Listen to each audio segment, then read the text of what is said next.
कोई किसी के भाग्य का नहीं खाता है। मित्रों, नदी के किनारे एक बहुत ही सुंदर नगर बसा हुआ था। उस नगर में एक ज्ञानी महात्मा रहते थे। उनका एक बहुत ही प्रिय शिष्य था जिसका नाम कृष्णा था। एक दिन कृष्णा अपने गुरुदेव के साथ ध्यान कर रहा था। ध्यान करने के बाद कृष्णा ने गुरुदेव से पूछा, हे गुरुवर, मेरा पहला सवाल है, कौन किसके भाग्य का खाता है? मेरा दूसरा सवाल है, संसार का सबसे बड़ा बलवान कौन है? और मेरा तीसरा सवाल है, जो अपनी बात से मुकर जाता है, उसका अंत में क्या अंजाम होता है? तब गुरुदेव कहते हैं, हे वत्स, तुम्हारे यह तीनों ही प्रश्न बहुत ही महत्वपूर्ण है, क्योंकि इन तीनों प्रश्नों के उत्तर हर मनुष्य को जानना जरूरी होता है। इसलिए मैं तुमको एक कहानी सुनाता हूँ। उस कहानी में तुमको तुम्हारे इन तीनों प्रश्नों के जवाब मिल जाएंगे। एक जंगल में एक विशाल बरगद का पेड़ था। उस पेड़ पर एक बाज पक्षी रहता था। उस बरगद से थोड़ी ही दूर पर एक बिल था। उस बिल में एक सर्प रहता था। फिर एक दिन जैसे ही सर्प बिल से बाहर निकलने लगा, तो उस सर्प को वह बाज पक्षी देख रहा था। जब सर्प बिल से बाहर निकलने लगा, तो उसी समय बाज सर्प पर झपटा मारा। परंतु सर्प अपने बिल से अधिक बाहर नहीं निकला था, इसलिए वह वापस बिल में चला गया। फिर थोड़ी देर बाद सर्प ने अपना मुंह बिल से बाहर निकाला और देखने लगा कि बाज पक्षी यहीं पर है या कहीं पर चला गया।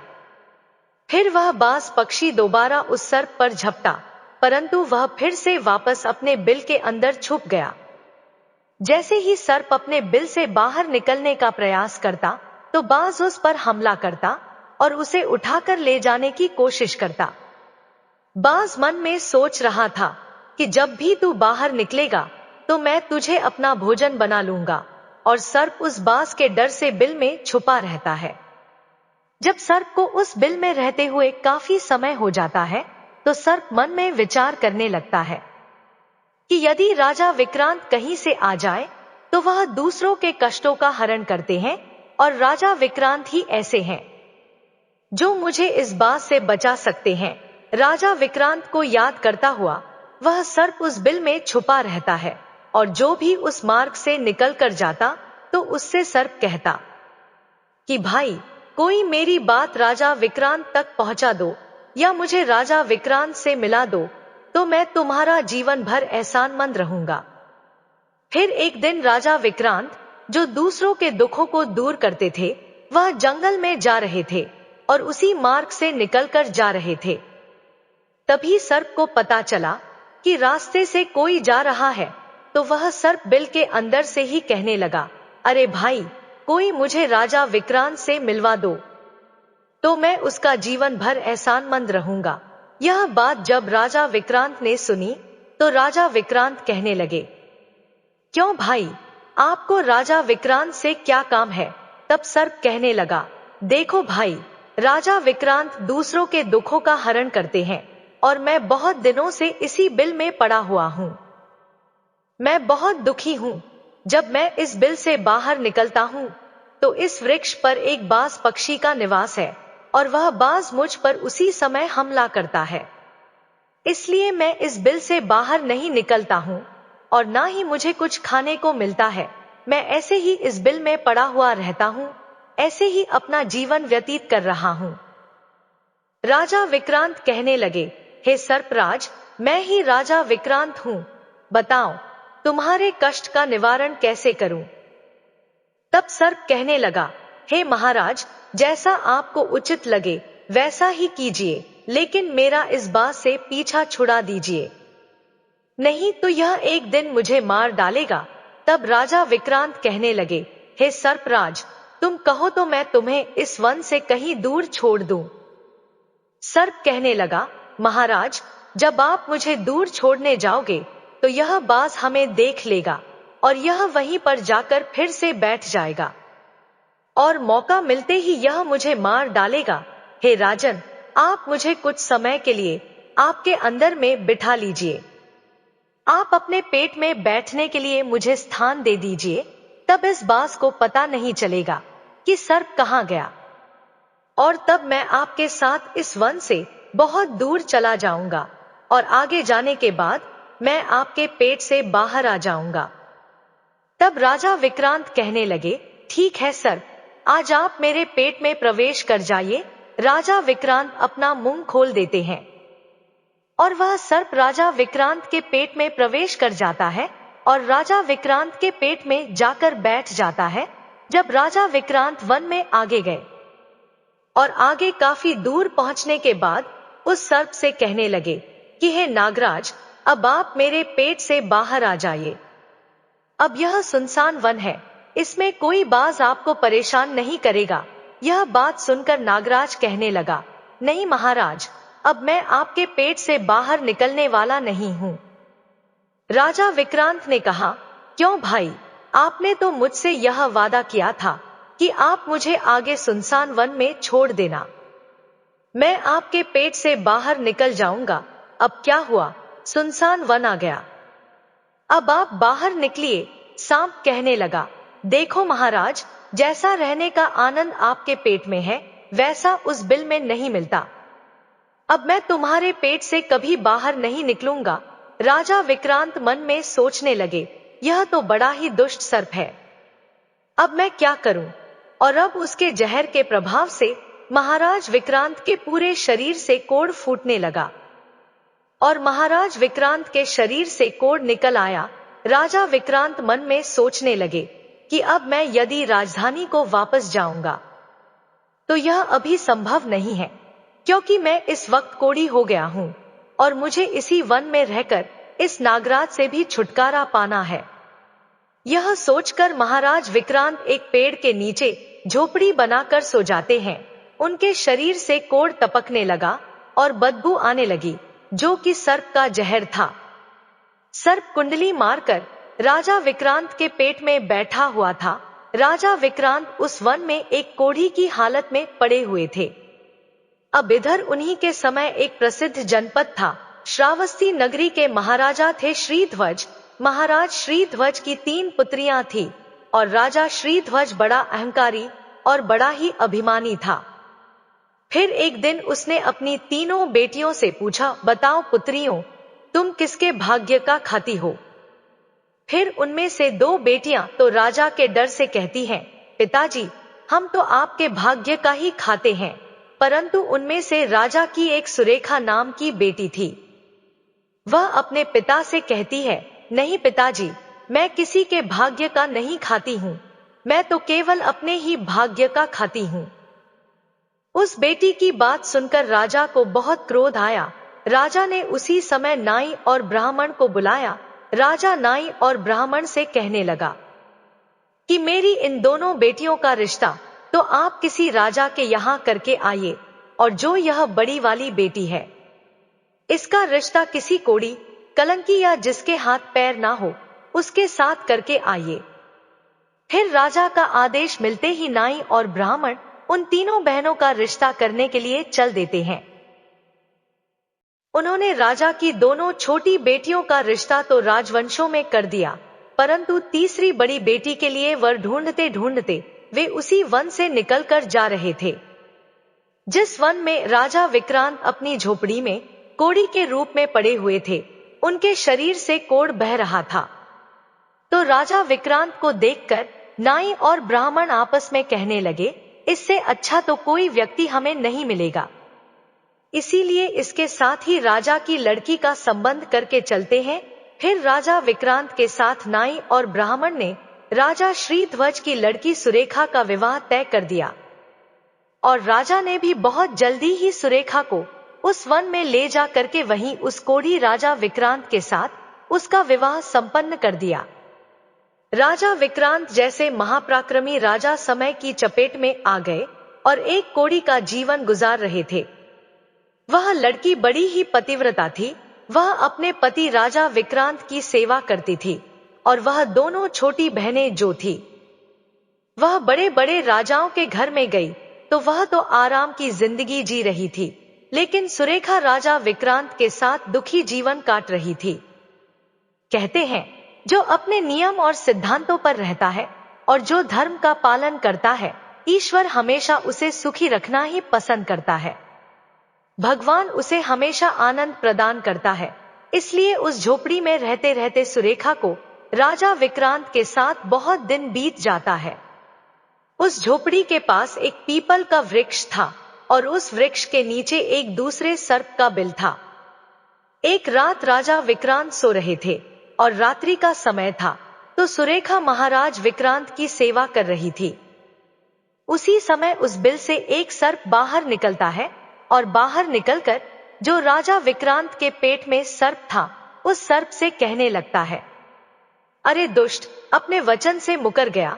तूने तो महाराज विक्रांत से कहा था कि मैं दूर वन में जाकर तुम्हारे पेट से बाहर निकल जाऊंगा, और तू ऐसे परोपकारी राजा के पेट में जाकर बैठ गया। तुम्हारे जहर के कारण राजा के पूरे शरीर से कोढ़ निकल आया है। अरे तुझे शर्म नहीं आई कि तूने कितना गलत काम किया है। इतने समय में राजा विक्रांत ना जाने कितने ही जीवों का दुख दूर करते।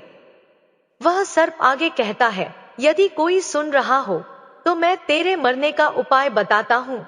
यदि कोई गंगाजल लाकर इस राजा को पिला दे तो तेरे उसी समय 100 टुकड़े हो जाएंगे और मल के रास्ते से बाहर निकल जाएगा। अब राजा के पेट के अंदर बैठा हुआ जो सर्प था, वह दूसरे सर्प से कहने लगा कि तेरे जैसा भी मैंने कभी नहीं देखा। धन के खजाने पर कुंडली मारकर बैठा है। यदि यह धन मानव समुदाय के कल्याण के लिए लगाया जाता तो इससे ना जाने कितने मानवों का भला होता। मैं भी तेरे मरने का उपाय बताता हूँ। यदि कोई सुन रहा हो तो कोई एक पीपा तेल गर्म करके तेरे बिल में डाल दे तो उसी समय तू नष्ट हो जाएगा, और इस बिल वाले स्थान की खुदाई करेगा तो यहाँ पर अपार धन संपत्ति निकलेगी। उस बात को सुरेखा बड़े ध्यान से सुन रही थी। सुरेखा के मन में विचार आया कि यह राजा विक्रांत है और इनके पेट में एक सर्प बैठा हुआ है। इस कारण महाराज के शरीर से कोढ़ निकल रहा है। तो वह बेचारी सुरेखा एक ऋषि के आश्रम पर पहुंचती है और उन ऋषि से अनुरोध करती है, हे महात्मा, मुझे एक गिलास गंगाजल की आवश्यकता है। ऋषि ने कहा, बेटी तुम कौन हो और गंगाजल का क्या करेगी? तो वह सुरेखा कहने लगी, हे मुनिवर, मैं राजा श्रीध्वज की बेटी सुरेखा हूँ और मेरे पति के लिए मुझे दवा के रूप में गंगाजल चाहिए। उस ऋषि ने उसे एक गिलास गंगाजल दे दिया। अब सुरेखा गंगाजल लेकर जल्दी ही महाराज विक्रांत के पास पहुंच गई और पहुंचकर महाराज विक्रांत से कहने लगी, महाराज, यह दवाई है आपके कोढ़ को सही करने के लिए, आप इसे ग्रहण कीजिए। राजा विक्रांत उस गंगाजल को पी गए और जैसे ही राजा विक्रांत ने उस गंगाजल का पान किया तो उस सर्प के उसी समय 100 टुकड़े हो गए। जो सर्प पेट में था वह सर्प नष्ट हो गया। वह धीरे धीरे राजा के शरीर से मल के रास्ते से बाहर निकल आया। अब तो राजा का कोढ़ भी धीरे धीरे सही होने लगा और कुछ ही दिनों में राजा का कोढ़ बिल्कुल ठीक हो गया। राजा का पूरा उपचार हो गया। राजा पहले की तरह स्वस्थ हो गए। फिर एक दिन राजा विक्रांत से सुरेखा कहने लगी, हे महाराज, मैं एक स्त्री हूँ, इसलिए शहर में नहीं जा सकती हूँ। आप शहर में जाइए और एक तेल का पीपा लेकर आ जाइए। राजा विक्रांत कहने लगे, सुरेखा, उस तेल का तुम क्या करोगी? तो सुरेखा ने कहा, महाराज, आप पहले तेल का पीपा लेकर आइए, फिर मैं आपको बताऊंगी। फिर सुरेखा की बात सुनकर राजा विक्रांत बाजार में जाते हैं और वहां से एक तेल का पीपा लेकर आते हैं। फिर सुरेखा वहां आग जलाती है और उस आग पर उस तेल को गर्म करती है और गर्म करके उस सर्प के बिल में खाली कर देती है। जैसे ही उस बिल में वह गर्म तेल डाला गया तो सर्प की मृत्यु हो गई। तब राजा विक्रांत से सुरेखा कहने लगी, महाराज, अब इस स्थान को खोद दीजिए। तब फिर राजा विक्रांत ने जब उस स्थान की खुदाई की तो वहां से अपार धन संपत्ति निकली। सुरेखा कहने लगी, महाराज, देखिए, मैं जानती हूं कि आप राजा विक्रांत हैं, परंतु मेरे पिता ने मेरा अपमान किया है और मुझे एक कोड़ी को दिया था, परंतु कोई भी अपने भाग्य का खाता है। इसलिए इसी स्थान पर मेरे पिता का जो महल है उससे अच्छा महल बनना चाहिए। राजा विक्रांत कहने लगे, तुम कैसी बातें कर रही हो? हम राजा हैं, भला यहाँ पर महल क्यों बनाएंगे? आप उज्जैन नगरी को चलिए। परंतु राजा विक्रांत के कहने पर भी सुरेखा नहीं मानी। फिर राजा विक्रांत ने उस वन में एक शानदार महल का निर्माण करवाया। मित्रों, इस संसार में सबसे बलवान समय होता है और कोई बलवान नहीं होता है।